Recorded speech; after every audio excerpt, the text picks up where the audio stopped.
thanks for joining us from the Ohio AgNet Voice You Know with the News You Trust studio, sponsored by BASF, where you can count on the trusted performance of Alevos seed treatment to protect your soybean crop. Ag Secretary Brooke Rollins taunted the Trump administration's Milk Action Plan to support American dairy farmers yesterday at the National Milk Producers Federation annual meeting. I want it to be very clear, I will never stop fighting for those of you in the dairy industry and across rural America who have reached the golden age for our producers, said Rollins, a Texas native who keynoted the joint annual meeting hosted by the National Milk Producers Federation, United Dairy Board, and United Dairy Industry Association. Dairy farmers have delivered for America for 250 years, and now it's time for us to deliver for you. Rollins spoke to roughly 750 farmers, cooperative leaders, and industry professionals gathered to discuss industry topics ranging from an economic outlook to dairy labor challenges. National Milk Producers Federation, the largest U.S. dairy farmer group, is holding a series of discussions on policy issues throughout the meeting, ranging from the need to pass the Whole Milk for Healthy Kids Act to creating lasting labor solutions for U.S. dairy farmers. In her remarks, Rollins outlined USDA's dairy priorities, outlining the administration's four-point approach to support the industry, including incentivizing dairy consumption through changes to the dietary guidelines for Americans expected in December or early January, working to drive down input cost, facilitating investments in American milk processing, and expanding markets to help milk producers prosper. Rollins also noted the importance of farm labor issues, pledging to seek federal changes to rules and regulations in coordination with the Departments of Labor and Homeland Security, while noting that broader changes will require congressional action. We are acutely aware of the unique labor needs of today's dairy industry, she said.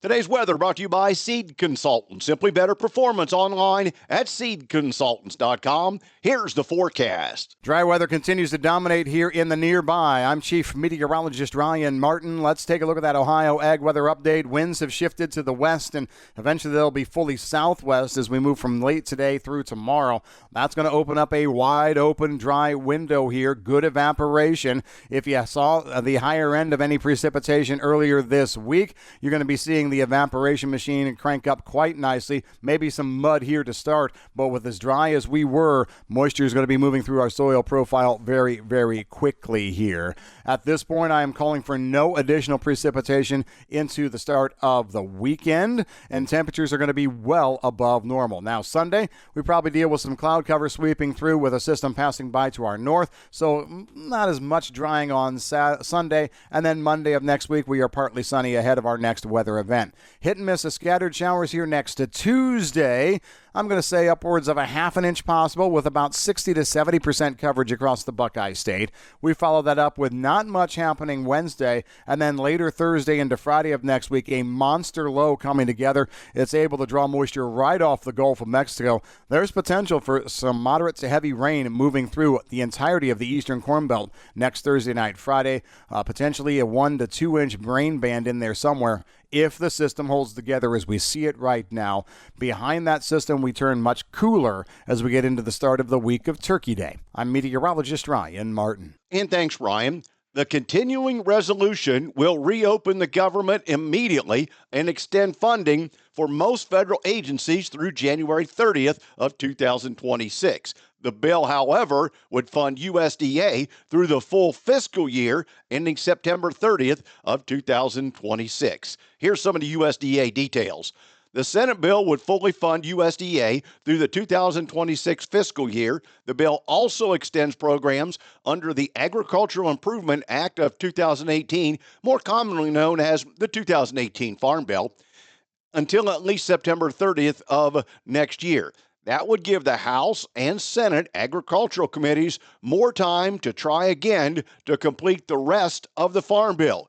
Key provisions, especially with commodity programs, were passed in the Budget Reconciliation and Tax Bill back in July. When it comes to the Supplemental Nutrition Assistance Program, SNAP, the bill provides $107 billion in mandatory funding for the program, and the bill reimburses both SNAP and the Women, Infants, and Children, or WIC, contingency reserve accounts used during the shutdown. While the Trump administration on Monday appealed rulings on SNAP to the U.S. Supreme Court in a bid to keep payments blocked until Congress approves a measure to reopen the government. It's unclear how quickly the Supreme Court could issue an order on the SNAP benefits or if Congress can fund the program before the end of the week. The bill would automatically provide $30 billion in annual funding to the Commodity Credit Corporation, which is used to fund mandatory farm programs such as commodity and conservation payments. Under the Farm Service Agency, the bill includes $10 billion for farm loans to ensure that our producers have access to necessary capital. The bill also includes language preventing USDA from closing any FSA county offices. The bill includes funding for USDA to better track foreign-owned lands and provide the Secretary of Agriculture with a position on the Committee on Foreign Investment in the U.S. Agricultural groups and farm state lawmakers have pressed for years to give the USDA a permanent seat on the committee, which decides whether foreign acquisitions create national security risks. In the category of conservation, the bill provides $850 million for the Natural Resource Conservation Service to provide technical assistance despite the administration's budget proposal to eliminate technical assistance appropriations.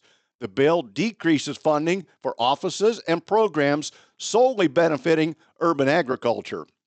The bill would provide $3.8 billion for agriculture research, but eliminates funding for Biden-era priorities like climate hubs. The bill fully funds the National Bio and Agro Defense Facility at Kansas State University.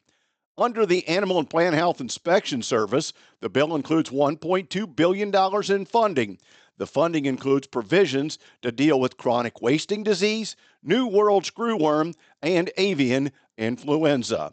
The bill also includes $13.5 million to help ranchers buy electronic identification tags to comply with animal disease traceability requirements. And just a couple left. The Agriculture Marketing Service, $211 million, will go to the agency, including $1 million to continue the Cattle Contract Library pilot program. Rural Development will receive $4.1 billion, which includes $1.7 billion for housing and rental assistance, $1 billion for single-family housing direct loans, and $25 billion for guaranteed loans, $1.8 billion in grants and loans for rural businesses, and $1.4 billion for rural water and wastewater infrastructure. The bill also includes the Grain Standards Act extension. The extension has already passed the House, but the Senate amended it, and the House will have to vote on it again as a part of this provision. Stay tuned, back with more after this.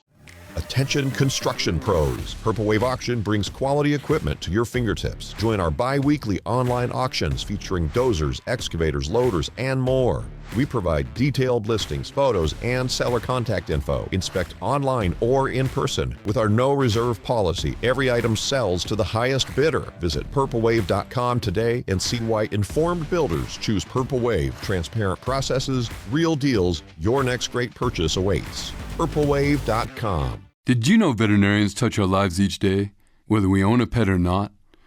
From safeguarding against diseases to making sure our food supply is safe, to treating the family pet or the farm's food production animals, veterinarians are on the front lines. I'm Dr. Kevin Fitzgerald from Animal Planet's eVet Interns.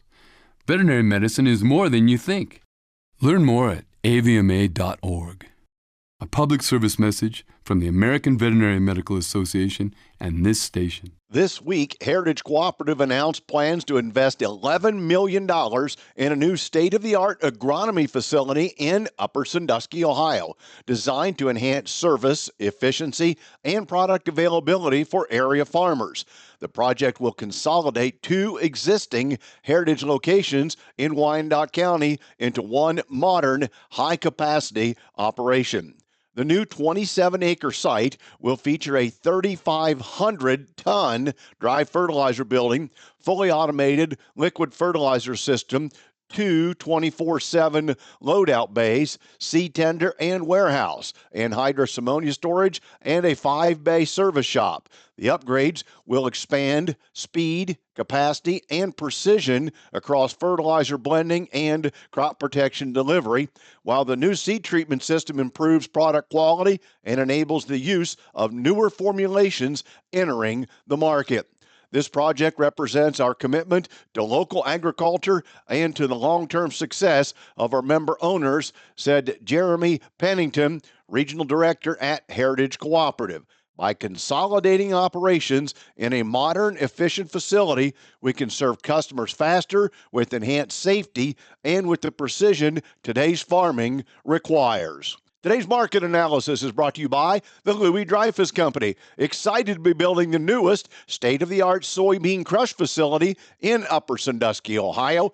For marketing information on your beans to LDC, call 574-566-2113.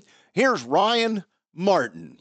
Grain markets finished the Tuesday session mixed. Corn and a few wheat markets higher. Soybeans a little bit lower overall. The Chicago wheat was probably the best wheat market yesterday, and the corn market was pretty much green from beginning to end. Soybeans were choppy through the day. At one point in time, did manage to trade pretty much all contracts outside of the November 25, which is in the delivery period, but they managed to trade most of the rest of the contracts higher before giving up right into the close. The U.S.-China deal is in doubt, and that is battling bullish soybean charts. The Board of Trade Futures were seeing a thinning volume yesterday. Corn at trade was mostly higher. Bean and meal futures couldn't decide which way you wanted to go. The expectation for Friday's WASDE report is that pace analysis will be used to forecast U.S. 25-26 soybean exports, since the U.S. and China have not provided a signed or mandated purchase agreement.